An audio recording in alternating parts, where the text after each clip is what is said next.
Mr. Speaker, and I thank the gentleman for yielding. My friend from Florida asked a rhetorical question. He said, why spend precious time on this? And here's the reply: because our constituents' time is precious.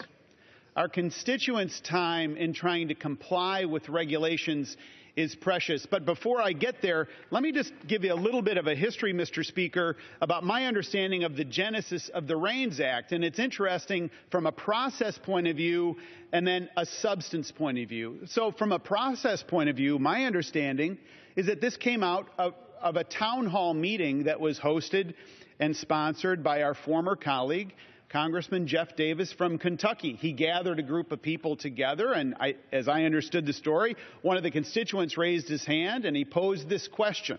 He said, Congressman, how is it possible that the Environmental Protection Agency is contemplating a rule that is so controversial it couldn't pass Congress?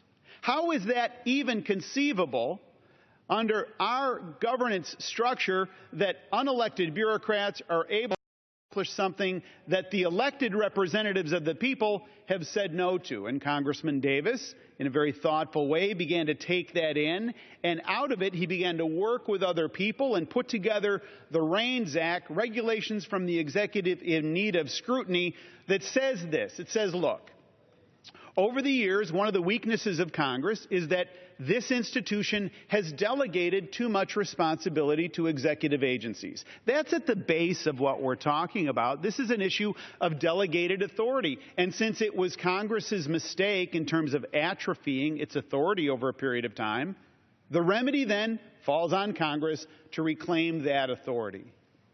So the gentleman from Georgia is proposing that we support this rule around H.R. 427, and it says this, that if there is a regulation that has more than $100 million impact on the economy, then that regulation ought not be foisted on the economy without discussion and approval by elected representatives in Congress. Now, there's a straw man argument that is out there as it relates to this. I haven't heard it on the floor today, but I might hear it if we continue to listen to the debate, particularly during the amendment process and so forth. And here's the straw man argument. The straw man argument is, well, if you're in favor of the REINS Act, then you don't want any regulations whatsoever.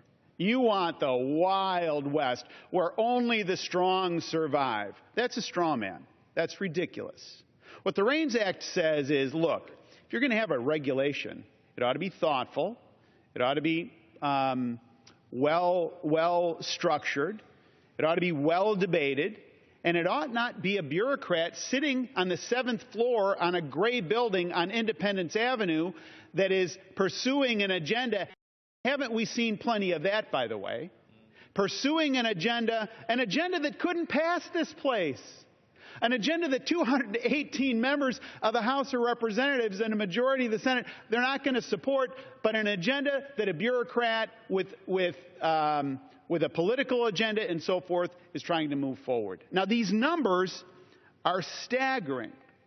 According to the Competitive Enterprise Institute, the annual cost of complying with government regulations is $1.8 trillion. So think about the downward pressure of that. So what the gentleman from Georgia is saying, and other supporters of this, is let's take President Obama's admonition to the Congress and admonition to the public, let's take those words at face value. This is what the president said in an op-ed in the Wall Street Journal. He said that over-regulation stifles innovation and has a chilling effect on growth and jobs. Absolutely, that's true. That statement is true. President Obama said in his State of the Union address that same week when he published the op-ed in the Wall Street Journal, January 2011, he said that to reduce barriers to growth and investment, when we find rules that put an unnecessary burden on business, we will fix them. Okay, great news. We've got the remedy. We've got the way to fix that. And I'll tell you, I represent a constituency, Mr. Speaker, in suburban Chicago, as you know, And so with frequency, I'm out talking to businesses, getting in, and I represent a lot of manufacturers. I represent a lot of financial services companies. I represent a lot of food production, transportation, and insurance and other things. And when you talk to folks and you ask them, what's the nature of the challenge, they'll tell you. But what's interesting is the consistency of the feeling of pressure that they feel as it relates to a regulatory burden. So the good news is we can do something about that. And the good news is we can vote aye on the rule, and we can vote aye on H.R. 427, the REINS Act. I thank the gentleman, and I yield back.